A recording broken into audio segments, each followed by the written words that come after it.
My mother-in-law is so terrible that I'm considering breaking up with my boyfriend. Disclaimer, this is not my story time. I sent me on Instagram. My mother-in-law has done everything in her power to separate my boyfriend and I. And though she doesn't admit it, she loves it. When my boyfriend and I started dating, we were both really happy, really loving and affectionate. We love to spend time with each other. So our relationship is really well-rounded. In fact, my boyfriend comes to my apartment every single day. Without me asking him, he always just wants to spend time with me. After 3 weeks of dating, we decided we'd meet each other's parents. Even though he was incredibly nervous to meet my parents, they went out of their way to make him feel at home. My parents had invited us over for dinner, and they literally made his favorite foods and even bought his favorite dessert. Needless to say, my parents loved him and he loved my parents. The following week, we met his parents. It went okay, I guess. His parents wanted to take us out to dinner, which was nice. His dad was super charismatic, funny, and made a lot of conversation. His mom hugged me and kissed me, so I thought she was okay. But throughout the dinner, she would kind of look at me and not really say anything. Basically, she only responded when my boyfriend talked. Obviously, I didn't want to make a big deal out of it, so I didn't tell my boyfriend anything.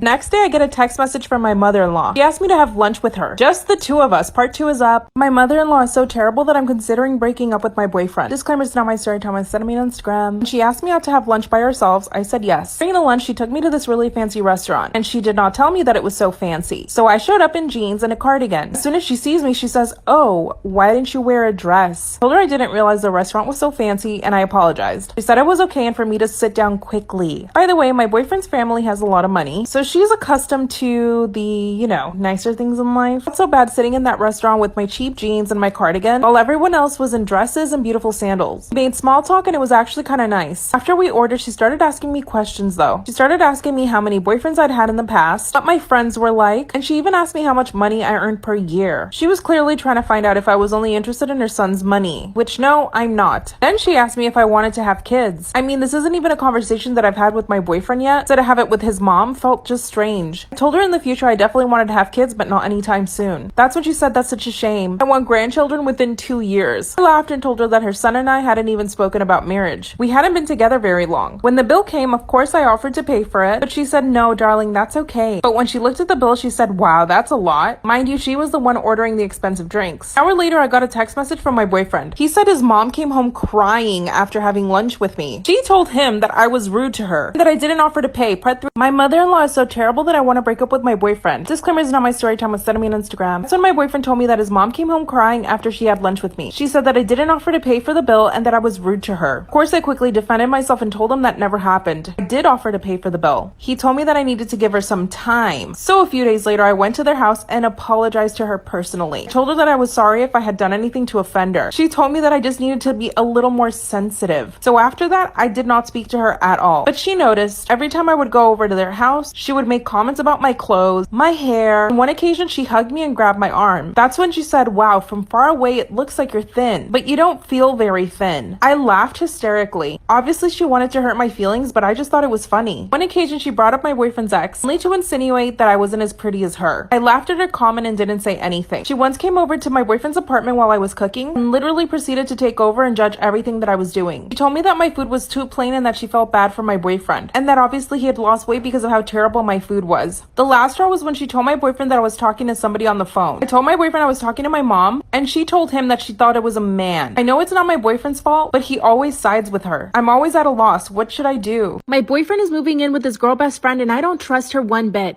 Disclaimer, this is not my story time. Is sending me on Instagram. My boyfriend and I have been together for almost a year. When I met him, he already had a very big group of best friends. One of them was this girl. There's actually another girl in the group, but my boyfriend and this particular girl, let's call her Lacey. Lacey is completely obsessed with my boyfriend. I tell him all the time, but he doesn't want to listen to me. She goes out of her way to spend time with him, and she'll do girlfriend things for him. Sometimes she'll call him and say, "I cooked us dinner, come over to my apartment." She even goes to his apartment and helps him do laundry. Let me go back though. When we started dating, he asked me not to be uncomfortable and that him and her were only good friends. But as soon as I saw them with each other, it was visible that she was in love with him. When he first brought me around to meet his friends, she was super territorial. She would sit next to him and even sat on his lap in front of me. And this made my boyfriend uncomfortable. He asked her to sit on a chair instead of his lap. After that, I asked him if he had feelings for her and he said no. He said he's only ever seen her as a sister, that the thought of hooking up with her makes him want to vomit. Lacey reached out to me and asked me to have lunch with her. Throughout the whole lunch, all she talked about was my boyfriend, and how amazing he is, and how only a good girl deserves him. Part 2 is up.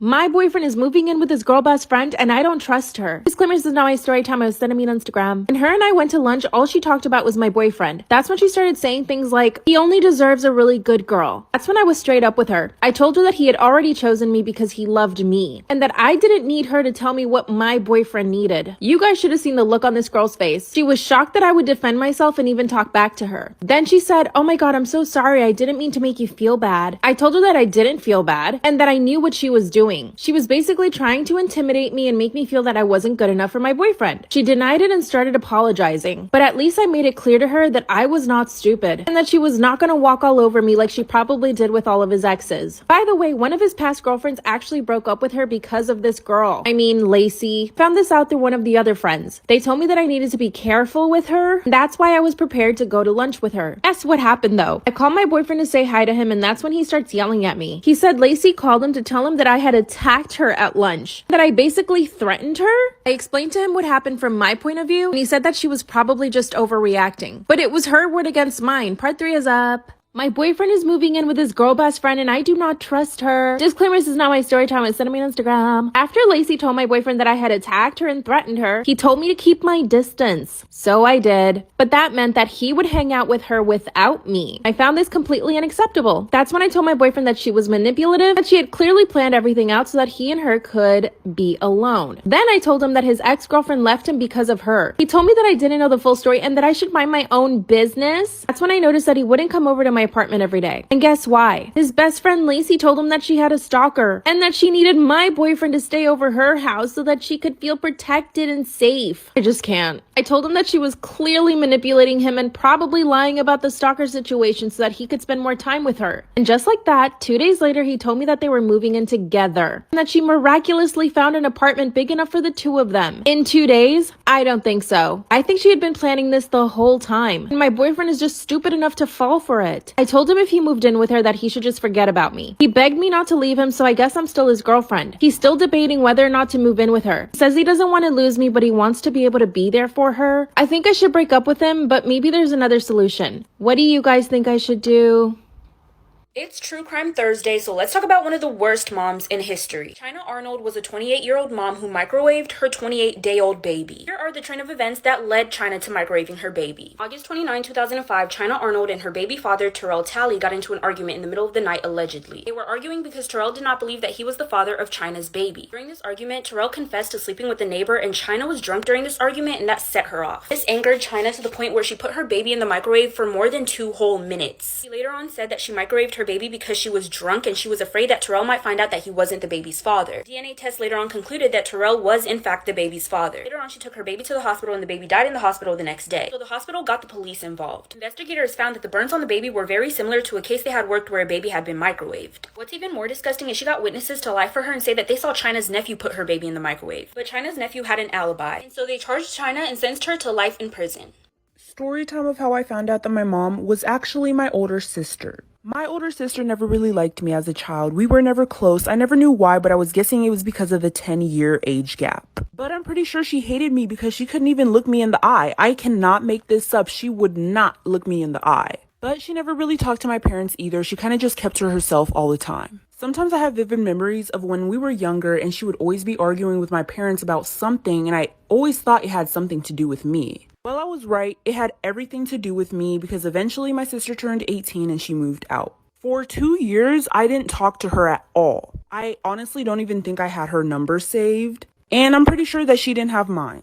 Well, 2 years later, and I was 10 at the time, she reached out to me via social media. I'm not sure how she found my Instagram name, but it was just my name, so she probably just typed that in and found me. She DM'd me and told me that she wanted to talk about something very important and that she would like to talk over the phone. So we exchanged numbers and we called that same night. And she told me that when she was younger, my dad had taken advantage of her and gotten her pregnant and had me. This is part 2 of how I found out that my mom was actually my older sister. So like I said, my older sister had reached out to me via social media and told me that she was actually my mother. And so after we got off the phone that same night, I lost it at dinner and I went off on my parents and I screamed at them. And I told them that I would go to the police and tell them everything, and I would tell them the truth unless they just let me live with my older sister. And they try to explain themselves, and their reasoning was that they wanted to keep the family together because of their traditional values, and it would have just made their lives a lot harder going through all the court proceedings, so they just kept the family together. And so they clearly didn't want me to go into the police, so they said that I could go live with my older sister. So she came to get me, but she lived in a different state, so it kind of took a while. I still had to stay in the house for like a week or so before she came, but I packed all my stuff and I was ready to go. And when we went back to where she lived, we immediately called the police and told them everything. Fast forward a little bit, they did some DNA testing. My sister's DNA matched as my biological mother's, and then my dad was my biological father, and they saw how the ages just didn't match properly, so they took my father to jail.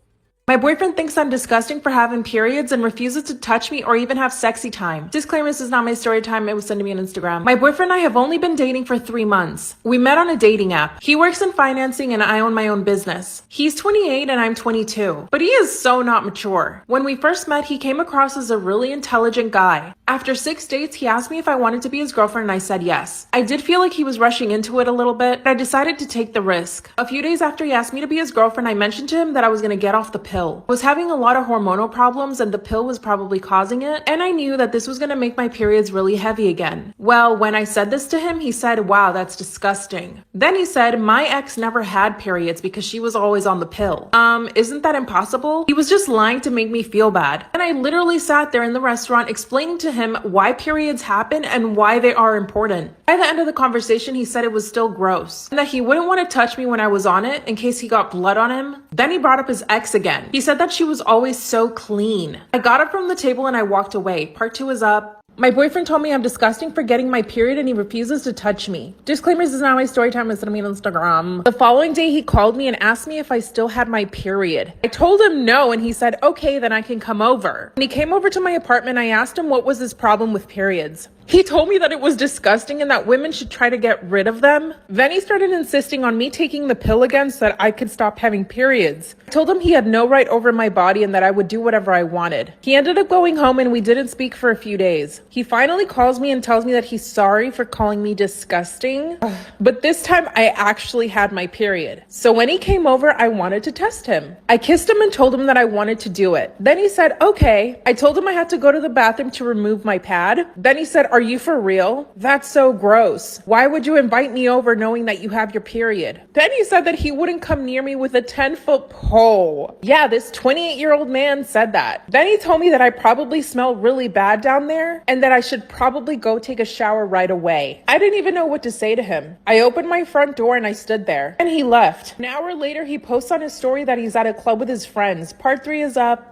My boyfriend says that I'm disgusting for getting periods and he refuses to touch me. Disclaimer, this is not my story time. It's on me on Instagram. He posted a story that he was at a club. I decided to give him the benefit of the doubt, so I didn't ask him anything. A few hours later, I check his story again and he's partying with all these random girls at the club. I asked him who they were and he said they were just girls that he met at the club. I was so angry I just turned off my phone. At 2 a.m, he shows up to my apartment drunk. He actually apologized but ended up falling asleep on my couch. The next day, I thanked him for apologizing and he said, "What apology?" I said, "You came over last night and apologized." He said, "No, I didn't. I would never have done that. I still think your periods are gross." I started to cry and he told me that I was overreacting. For the past 3 months, it's been like this. Every time I'm on my period, he refuses to even hang out with me. I told him a few weeks ago that I needed him to change because I needed his support when I had my period. He told me that he just couldn't do it. So I took to Instagram and got in contact with his ex. And I asked her if it was really true that she never got periods. She told me no, that it wasn't true and that he was just disgusted with periods in general. She told me that I shouldn't take it personally and that he also made her life a living hell whenever she got her period. Then she told me that he cheated on her several times when she had her period. Apparently it was just like a hall pass for him. So now I'm thinking about breaking up with him. When I'm not on my periods, we have a great time. But I want someone who will love me and support me no matter what. What should I do?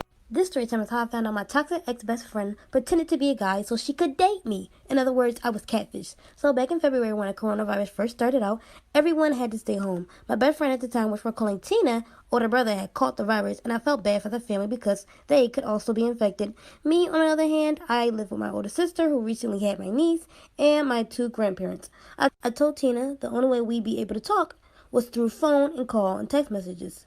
because I was afraid that she would infect me and I would infect my family. As weeks go by, she tells me that she misses me, and of course I miss her also. At one point, she starts to get jealous because I start texting other people, and from there, I started to distance myself, but not purposely. One day, I get a DM from this really cute guy, which we're calling Bryson. He came up with a corny line, but I thought it was cute. He was really nice, and we talked as though we knew each other for years. As the number of cases of coronavirus go down, I tell him we should go on a date.